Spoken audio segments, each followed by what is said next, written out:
सतना के सिद्धनाथ धाम में सुबह से ही दर्शन के लिए भक्तों की भीड़ लगने लगी। बताया जा रहा है कि जिस पत्थर से मंदिर का शिवलिंग बना है, उसी पत्थर से भगवान शिव की जलहारी और मंदिर बना है और साथ ही मंदिर के सामने शंकरगढ़ नाम की पहाड़ी के पास विभूतियां आज भी अपनी मौजूदगी का एहसास दिलाती रहती हैं। वहीं मंदिर के सामने माता पार्वती का मंदिर भी बना हुआ है, जिसमें शादी की सभी रस्मों के साथ गठजोड़ का भी आयोजन होता है। मंदिर प्रांगण के सामने हर साल हफ्ते भर के मेले का आयोजन सालों से होता रहा है।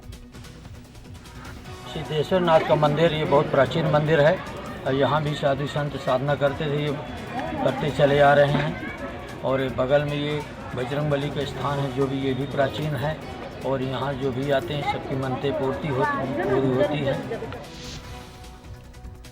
बुरहानपुर के असीरगढ़ किले में बने शिव मंदिर में भी बड़ी संख्या में श्रद्धालु दर्शन के लिए पहुंचे। मंदिर में विधिवत रूप से पूजा की गई और अपनी मनोकामना पूरी करने की प्रार्थना भक्तों ने की। आपको बता दें कि असीरगढ़ किले में बने शिव मंदिर का ऐतिहासिक महत्व है। महाभारत के वीर योद्धा गुरु द्रोणाचार्य के बेटे अश्वत्थामा यहाँ आते हैं और रोजाना शिवलिंग पर एक ताजा गुलाब का फूल चढ़ाते हैं। जो भी इस मंदिर के गर्भगृह में प्रवेश करता है उसे शिवलिंग पर ताजा गुलाब का फूल चढ़ा हुआ मिलता है। ताप्ती नदी में स्नान कर गुप्तेश्वर के दर्शन कर वहाँ जो बना हुआ बिलमार्ग है, उस बिलमार्ग से वो आसिरगढ़ में आसा दुर्ग में आसिरेश्वर की पूजा अर्चना करने आते हैं। आज भी किंवदंती है कि वहाँ फूल मिलता है और जब भी वो आते हैं उस समय एक ताजा फूल चढ़ा होता है।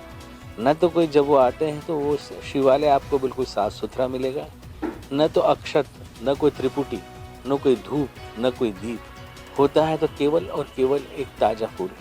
तो जब भी वो ताजा फूल प्राप्त होता है तो ये मानी जाती है कि आज अश्वत्थामा ने मंदिर में पूजा अर्चना की। महाशिवरात्रि के पावन पर्व पर बिरसिंहपुर के गैवीनाथ धाम पर भक्तों की भीड़ रही और करीब 3 लाख से ज्यादा श्रद्धालुओं ने मंदिर में भगवान भोलेनाथ के दर्शन किए। वहीं शाम होते ही शिव बारात भी निकाली गई। भोले की बारात में हजारों श्रद्धालु शामिल हुए। ढोल नगाड़ों की थाप पर भक्त नाचते गाते नजर आए। बिजावर के जटाशंकर धाम में महाशिवरात्रि की धूम रही और भक्तों ने मंदिर पहुंचकर भगवान भोले की पूजा अर्चना की। पूजा के बाद भगवान भोलेनाथ की विशाल बारात नगर में निकाली गई और जगह जगह गाजे बाजे के साथ बारात का स्वागत किया गया। महाशिवरात्रि पर यहां कई कार्यक्रम आयोजित किए जाते हैं, जिसमें क्षेत्रीय विधायक सहित हजारों श्रद्धालु पहुंचते हैं। बदनावर में भी श्रद्धालु शिव भक्ति में लीन नजर आए। महाशिवरात्रि के मौके पर नगर में जगह जगह शिव बारात निकाली गई। बैजनाथ महादेव मंदिर से पूजा अर्चना के बाद शिव बारात शुरू हुई, जिसमें बड़ी संख्या में श्रद्धालु शामिल हुए। बारात में आदिवासी नृत्य और कई कलाकारों ने भी जोश भरा। कवर्धा में महाशिवरात्रि का त्योहार धूमधाम से मनाया गया। सुबह से ही शिव मंदिरों में भक्तों का तांता लगना शुरू हो गया था। वहीं कवर्धा में भोलेनाथ और पार्वती का विवाह भी कराया गया और उज्जैन की तरह कवर्धा में शिव बारात भी निकाली गई, जिसमें बड़ी संख्या में लोग शामिल हुए। शहर के बड़ा महादेव से शुरू हुई बारात खास तौर पर चौक चौराहे से होते हुए महामाया मंदिर पहुंचकर समाप्त हुई और शहरवासियों ने उसका जगह जगह स्वागत किया। आज का जो आयोजन है वो विशेष रूप से महाशिवरात्रि के पावन पर्व पर कवर्धा में ये आयोजन किया गया है। मैं आपको बताना चाहूँगा कि कवर्धा वासियों के लिए, कवर्धा जिले वासियों के लिए बहुत ही हर्ष का बात है और ऐसी जो परंपरा पिछले साल से चालू हुई है वो अनवरत आगे भी जारी रहेगी। आज की इस शोभा यात्रा में, विवाह यात्रा में पूरे कवर्धा शहर के नागरिकों ने बहुत ज़्यादा स्वागत किया। बहुत श्रद्धा एवं विश्वास के साथ महाकाल की जो शोभा यात्रा है उसमें सम्मिलित हुए हैं। कोरिया में महाशिवरात्रि के मौके पर अमृत धारा महोत्सव का आयोजन हुआ। विधानसभा अध्यक्ष चरणदास महंत ने महोत्सव की शुरुआत की और प्रसिद्ध अमृत धारा जलप्रताप के किनारे आयोजित महोत्सव में कोरबा सांसद ज्योत्सना महंत और विधायक गुलाब कमरो भी मौजूद रहे। महोत्सव में सरकारी विभागों के स्टॉल की प्रदर्शनी भी लगाई गई। साथ ही कई खेलकूद प्रतियोगिताओं का भी आयोजन इस दौरान हुआ। निश्चित रूप से जैसा कि आप सब जानते हैं, जल ही जीवन है। जल मेरे ख्याल से 70% मात्रा में हमारे शरीर में तो जीवन का प्रमुख अंग है। उसको हम दिखाने के लिए, उनको बताने के लिए, उनको जताने के लिए हम लोग इस तरह के आयोजन कर रहे हैं। साथ ही हमारी संस्कृति है, छत्तीसगढ़ की संस्कृति है छत्तीसगढ़ की सांस्कृतिक धाराएं हैं, छत्तीसगढ़ में अनेक अनेक प्रकार के धार्मिक स्थल हैं, उन सब बातों को लिए अलग अलग जगह पर इस प्रकार के आयोजन हो रहे हैं। भिंड में महाशिवरात्रि पर शहर में भोले बाबा की बारात निकाली गई। शिव बारात देर शाम निकाली गई और भोले बाबा को दूल्हा बनाकर विशेष श्रृंगार किया गया और पालकी में बैठाकर नगर भ्रमण कराया गया। शिव बारात में बड़ी तादाद में भूत प्रेत और देवतागण शामिल हुए और शिव बारात समारोह में भगवान परशुराम, ब्रह्मा, विष्णु समेत अन्य देवताओं की झांकी भी शामिल थी। रीवा में पर्यावरण संरक्षण को लेकर अंकुर अभियान चलाया जा रहा है। रीवा कलेक्टर मनोज पुष्प ने इस अभियान के तहत मूक बथिर स्कूल में पौधारोपण किया और अंकुर अभियान के तहत सरकारी संस्थाएं और सेल्फ हेल्प ग्रुप बड़े पैमाने पर पौधारोपण करेंगे। रीवा में 1 मार्च से 5 मार्च तक यह अभियान चलाया जाएगा। कलेक्टर मनोज पुष्प ने इसे सफल बनाने में सहयोग करने की अपील की है। अंदर कुछ मतलब है नहीं चलाने का, मतलब आप जब बाइक लेंगे तो आप वहाँ से चलाने को 1 तारीख से 5 तारीख का ये विशेष अभियान चल रहा है और पूरे ज़िले में इस अभियान के अंतर्गत वृक्षारोपण किए जाएंगे। ज़िले के सभी शासकीय संस्थानों को और जितने भी NGO हैं उन सभी का जन अभियान परिषद के नोडल एजेंसी बना के उनके नेतृत्व में ये काम किया जा रहा है और आज इसकी अभी शुरुआत की गई है। इसके बाद फिर आज दिन भर इस तरह के कार्यक्रम आयोजित हो रहे हैं और ज़िले के सभी क्षेत्रों में सघन वृक्षारोपण का अभियान लिया गया। इंदौर के बेटमा की मुख्य सड़क जहां दिन भर राहगीरों का आना जाना लगा रहता है, उसकी हालत दयनीय है। क्षेत्रीय विधायक और जनप्रतिनिधि की लापरवाही का खामियाजा बेटमा की भोली भाली जनता को भुगतना पड़ रहा है। सड़क के दोनों ओर कई सरकारी कार्यालय, उप स्वास्थ्य केंद्र और पुलिस थाना और स्कूल हैं, लेकिन जर्जर सड़क हादसे का सबब बन रही है और इस ओर न किसी जनप्रतिनिधि का ध्यान है, न ही कोई अधिकारी ध्यान दे रहे हैं। रोड से उड़ने वाली धूल से भी लोगों को जूझना पड़ रहा है।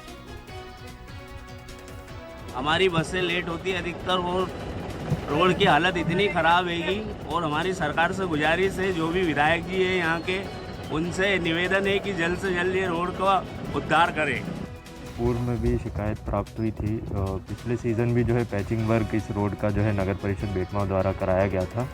अभी भी संबंधित विभाग ने जो है बजट की मांग की है इस विषय में और जैसे ही बजट उनको प्राप्त होगा नगर परिषद बेटमा को पैचिंग वर्क फिर से जो है पुनः प्रारंभ कर लेंगे। और यह समस्या हर वर्ष जो है इस रोड पे आती है, तो इसके लिए PWD विभाग से या संबंधित जो विभाग से उससे समन्वय कर जो है इस रोड को पूरी तरह से पक्का करने का प्रयास किया जाएगा। देपालपुर के गौतमपुरा में दशहरा मैदान को नगर परिषद ने ट्रेचिंग ग्राउंड बना दिया है, जिसका बच्चों के साथ स्थानीय लोग विरोध कर रहे हैं। दशहरा मैदान को ट्रेचिंग ग्राउंड बनाने से बच्चों का खेल का मैदान छिन गया, वहीं लोगों की धार्मिक भावना को भी ठेस पहुंची है। दरअसल दशहरा मैदान में एक मंदिर है जहां आने वाले श्रद्धालु गंदगी और बदबू से परेशान है। बच्चों के प्रदर्शन की जानकारी मिलने पर प्रभारी CMO मौके पर पहुंचे और बच्चों को भरोसा दिया कि 8 दिन में ट्रेचिंग ग्राउंड पर कचरा डालना बंद कर दिया जाएगा। यहाँ पे हमारा दशहरा मैदान हुआ करता था, यहाँ पे क्रिकेट चलता था, यहाँ पे कभी भी हमें खेलना आता था यहाँ पे आ सकते थे। यहाँ पे इतना कचरा हो रहा है, यहाँ पे कहीं पे आसपास में कुछ दिन 15 दिन पहले एक मौत हुई है और अभी भी एक मौत हुई है। हम ये चाहते हैं कि ये कचरा जल्द से जल्द हटे। अगर 7 दिन के अंदर ये बात नहीं मानी गई, हम उधर नगर परिषद पे जाके करेंगे, उसके अंदर भूख हड़ताल, जिला बंद और लोगों को लेके हम सारे, अभी तो ये बच्चे हैं, आगे बड़े भी आएंगे। जांजगीर चांपा के मुलमुला थाने में पदस्थ 2 आरक्षकों को एसपी ने निलंबित कर दिया है। इन आरक्षकों ने नशे की हालत में थाने में हंगामा और गाली गलौज की थी और इतना ही नहीं, थाना प्रभारी पर सर्विस राइफल तक तान दी थी। साथ ही पुलिसकर्मियों ने भी दोनों आरक्षकों पर गंभीर आरोप लगाए हैं, जिसके चलते दोनों को निलंबित करने का फैसला किया गया है। इनके खिलाफ लगातार शिकायत मिल रही थी कि ये जो जुआ चल रहा है उसको संरक्षण दे रहे हैं। मना करने पर वरिष्ठ पुलिस अधिकारियों के साथ वाद विवाद, गाली गलौज और थाना प्रभारी के ऊपर बंदूक तानने की बात सामने आई है, जो कि बहुत ही गंभीर है, जिसमें तुरंत इनको त्वरित कार्रवाई करते हुए इनको सस्पेंड किया गया है और इन पर विभागीय कार्रवाई की जाएगी। बुधनी पुलिस थाने में 2 बार नगर निरीक्षक रहे आरएन शर्मा सेवानिवृत्त हो गए हैं और वो नर्मदापुरम के अजाक पुलिस थाने में डीएसपी के पद पर पदस्थ थे। बुधनी पुलिस थाने में भी इस मौके पर उनका विदाई कार्यक्रम आयोजित किया गया। डीएसपी आरएन शर्मा ने इस मौके पर कहा कि बुधनी से उनका पारिवारिक संबंध रहा है और बुधनी के लोगों से उन्हें अपनी जिम्मेदारी निभाने में काफी मदद मिली है। डिंडौरी के दादर खुखरी और कुकर्रा गांव के लोगों के बीच सालों से जमीनी विवाद चल रहा है और दादरी खुखरी के लोगों का आरोप है कि कुकर्रा गांव के दबंग मवेशियों को छोड़कर उनकी फसल चौपट कर रहे हैं ताकि वो जमीन पर से अपना कब्जा छोड़ दें, जबकि उन्हें ये जमीन सरकार से वन अधिकार पट्टे के रूप में मिली है। दादर खुखरी गांव के लोगों ने कुकर्रा गांव के 25 और राय गांव के 4 लोगों के खिलाफ कार्रवाई की मांग की है। फसल चराई विवाद हो रही थी, वहाँ कुकर्रा वाले चरा रही है फसल। अब 2-3 पीढ़ी की कब्जे ज़मीन है हमारे वहाँ।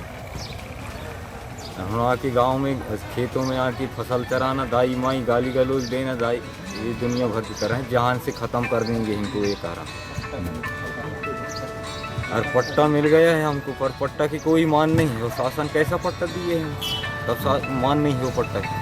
3 अधिकारियों की वहाँ दस्तखत है वो पट्टा में, और वो पट्टा की कोई मान नहीं। और 2020 की पट्टा मिले, अब 2022 लग गए हैं। 2012 से फसल चराते चराते अभी तक वही काम है। सतना में इन दिनों बाढ़ सांकर परियोजना पर काम जोरों शोरों से चल रहा है, जिसका प्रभारी मंत्री विजय शाह और राज्य मंत्री रामखेलावन पटेल ने निरीक्षण किया। 11.5 करोड़ की लागत से योजना बनाई जा रही है, जिसके तहत 3 लाख से ज्यादा परिवारों को साफ पानी उपलब्ध कराया जाएगा। प्रभारी मंत्री इस काम की प्रगति से संतुष्ट नजर आए और मंत्री विजय शाह ने कहा कि जो भी करना पड़ेगा वो करेंगे, लेकिन 15 अगस्त 2023 तक हर घर में शुद्ध जल सप्लाई करने का लक्ष्य पूरा करेंगे।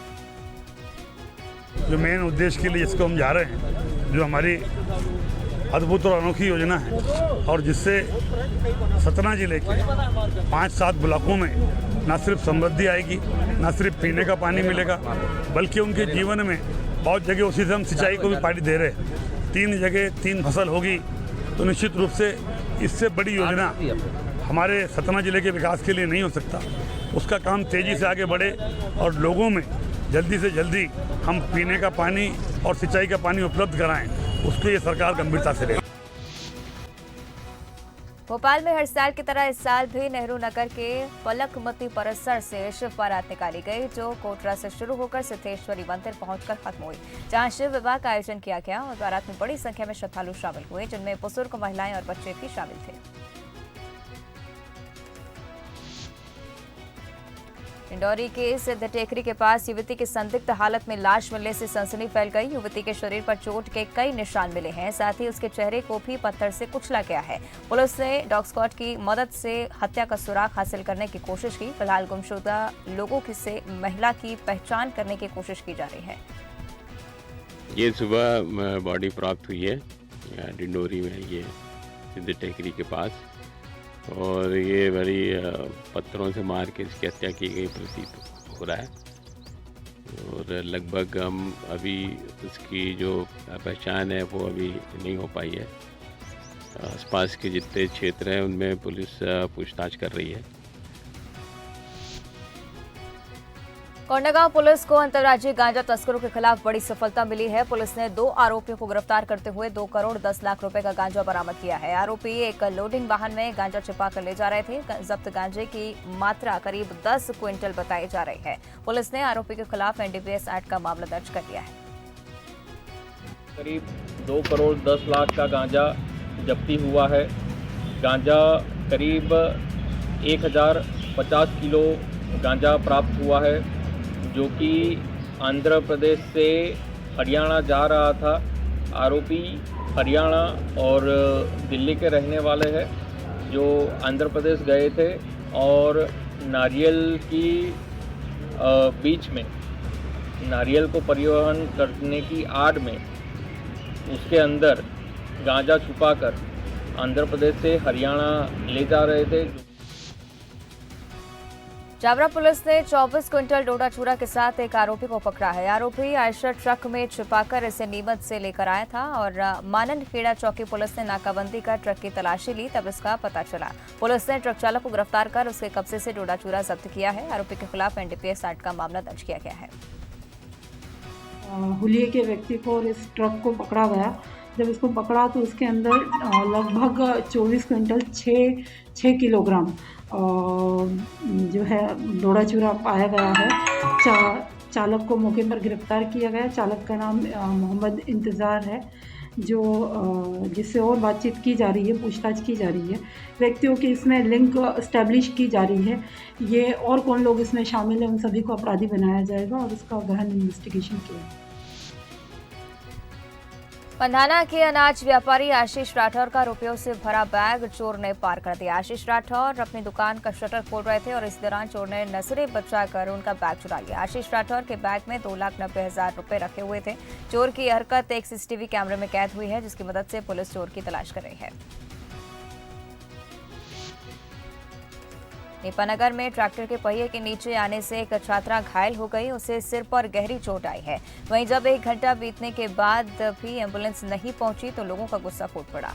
लोगों ने हंगामा कर दिया और छात्रा को इलाज के लिए नेपानगर के सामुदायिक स्वास्थ्य केंद्र लाया गया, जहां उसकी हालत गंभीर बनी हुई है। बुरहानपुर जिला चिकित्सालय उसे रेफर किया गया है। इंदौर अहमदाबाद 4 लेन पर बसे खुलेट गांव में एक बड़ा हादसा हो गया। ढाबे के पास बने अवैध बायोडीजल के गोदाम में भीषण आग लग गई और इस दौरान 2 से 3 धमाके हुए जो दूर दूर तक सुनाई दिए। आग की सूचना मिलते ही राजगढ़ और सरदारपुर नगर परिषद के फायर वाहन मौके पर पहुंचे और कड़ी मशक्कत के बाद आग पर काबू पाया गया। पुलिस ने इस अवैध कारोबार में शामिल 2 लोगों के खिलाफ केस दर्ज किया है। वहीं धार एसपी ने लापरवाही बरतने पर राजगढ़ के टीआई और बीट प्रभारी को निलंबित कर दिया है। सुल्तानपुर की कृषि उपज मंडी के पास भीषण सड़क हादसा हुआ। मारुति वैन और एक कार आपस में टकरा गई और हादसे में 6 लोग गंभीर रूप से घायल हो गए हैं। टीआई ने सभी घायलों को इलाज के लिए प्राथमिक स्वास्थ्य केंद्र सुल्तानपुर भिजवाया है। हादसा इतना जबरदस्त था कि हुंडई कार का अगला हिस्सा मारुति वैन के अगले हिस्से में घुस गया और कार की चादर काटकर घायलों को वाहन से बाहर निकालना पड़ा। बालोद के निपानी सहकारी बैंक के करीब 400 खाताधारक किसान धोखाधड़ी का शिकार हुए हैं। किसानों की शिकायत पर शाखा प्रबंधक, कैशियर और क्लर्क के खिलाफ थाने में मामला दर्ज कराया गया है। किसानों के मुताबिक उन्हें बैंक कर्मचारियों ने फिक्स डिपॉजिट राशि जमा करने का झांसा दिया, उनके खाते से रकम निकाल ली, लेकिन उसकी एंट्री बैंक की वेबसाइट पर नहीं की और इस धोखाधड़ी का पता उन्हें तब चला जब वो अपनी एफडी तोड़वाने बैंक पहुंचे। 22 तारीख को हुआ ना, उस दिन आए थे तब चेक कराए ना तो हमारे बैलेंस था 1,53,000 था पहले। कब निकाले क्या हुआ हम लोगों को पता नहीं और फर्जी साइन से भी निकला हुआ है हम लोगों का। सर लोग दिखलाए ना तो फर्जी साइन से भी निकला हुआ है। आवेदन लिखो करके बोल रहे हैं और जो गमन हुआ है उसका दिलाएंगे करके बोल रहे हैं। 57 दे रहे हैं भाई। जिला सहकारी केंद्रीय बैंक निपानी के अंतर्गत कुछ अनियमितता, रकम की अनियमितता का मामला सामने आया था, जिस संबंध में उन्होंने जो लिखित आवेदन प्रस्तुत किया है, उस आवेदन के आधार पर दोषियों के विरुद्ध थाना बालोद में धारा 420, 409, 34 के अंतर्गत अपराध पंजीबद्ध कर विवेचना में लिया गया है। अब इसकी विवेचना की जा रही है। यूक्रेन में फंसे भारत के मेडिकल छात्रों में नागदा का मोहम्मद अदनान भी शामिल है, जो एमबीबीएस सेकेंड ईयर का स्टूडेंट है। यूक्रेन की राजधानी कीव के नजदीक सुक्रोत शहर में फंसा हुआ है। अदनान ने वीडियो कॉल पर अपने माता पिता से बात की और वहां का हाल बताते हुए कहा कि उसके साथ के बच्चे बहुत दिक्कत में हैं, खासतौर से अब लड़कियां सुरक्षित नहीं हैं। उनके साथ की एक लड़की को सैनिक उठा ले गए हैं, जिसका अब तक कोई पता नहीं चल पाया है। 2 दिनों से खाना तक नहीं मिला है। तापमान भी माइनस टेम्परेचर में है और अदनान की मां आसमा खान और पिता शकील खान ने सरकार से बेटे की सकुशल वापसी की गुहार लगाई है। फिर रात में मेरी 4 बजे तक हुई थी उससे बात, तो उसने बोला कि बुलाते हैं, बस आ रही, ये लोग नीचे जाते हैं तो इनका नंबर नहीं आता, वापस आ जाते हैं। 4-5 बजे तक उसने यही करा। अभी सुबह से हम लोग फ़ोन लगा रहे थे तो उठा नहीं रहा था। अभी फिर बात हुई थोड़ी सी तो उन्होंने बोला कि मैं बहुत परेशान हूँ, खाना भी नहीं मिल रहा है, मुझे बहुत ज़्यादा परेशान है, आज तो मैं आपसे बात भी नहीं करूँगा, आप रख दो, मैसेज भी नहीं करूँगा। मैंने कहा क्यों भाई, क्या हो गया, क्या बात है? कहला मेरा नंबर नहीं आ रहा है और उन लोगों ने अटैक करने का कह दिया है। सर बोल रहे हैं कि यहाँ अटैक कल हो सकता है, तो कीव के बच्चे ला रहे हैं, वो लोग हमारा नंबर कब आएगा? छत्तीसगढ़ के जशपुर की रहने वाली प्रगति मिश्रा यूक्रेन के कीव में मेडिकल की स्टूडेंट है, जिसकी अभी तक घर वापसी नहीं हुई है। यूक्रेन से आती युद्ध की खबरों से उसके माता पिता परेशान हैं और प्रगति मिश्रा 5 साल से यूक्रेन में मेडिकल की पढ़ाई कर रहे हैं। प्रगति के माता पिता सरकार से बेटी की सकुशल घर वापसी की अपील कर रहे हैं। स्थिति तो वहाँ की खराबी बता रही है, मतलब जब गोला वोला गिर रहे हैं तो उसको थोड़ा सा बहुत ज़्यादा डर भी लग रहा है और बातचीत होती है तो थोड़ा सा मन में थोड़ी सी संतुष्टि होती है, हाँ ठीक है, लेकिन फिर वही हालत हो जाती है उसकी। अभी तक तो नहीं हुआ है किसी से, बस यही उम्मीद करती हूँ कि जल्दी से जल्दी उन लोग बेटी को निकालने की कोशिश करें और उन्हीं पे भरोसा भी है। आप हम लोग चाह रहे हैं छत्तीसगढ़ गवर्नमेंट या इंडिया गवर्नमेंट किसी भी तरह से बेटी को वापस ला दे, रेस्क्यू करा दे। जिस स्थिति में है वो बहुत ही भयानक है, मतलब शब्दों में बयान नहीं कर सकते। घर में हम हैं, उसकी माँ है, उसका भाई है, सबका रो रो के बुरा हाल है। यूक्रेन और रूस के बीच जारी जंग के बीच यूक्रेन में फंसे महासमुंद के 3 छात्र अपने घर पहुंचे। छात्र यूक्रेन में MBBS की पढ़ाई कर रहे थे और छात्रों ने वतन वापसी के लिए केंद्र राज्य सरकार का आभार जताया। हालांकि उनके कई दोस्त अभी भी यूक्रेन में फंसे हुए हैं। उन्होंने अपने साथियों की जल्द वतन वापसी की उम्मीद जताई है। ये मैं घर आकर काफ़ी अच्छा महसूस कर रहा हूँ और जितने भी बच्चे वहाँ फंसे हुए हैं उनको इंडियन गवर्नमेंट पूरी तरह से कोशिश कर रही है कि उनको भी वापस लाने जाने का प्रयास किया। हमें पहले प्रायोरिटी दिया गया है वहाँ से एस्केप होने में।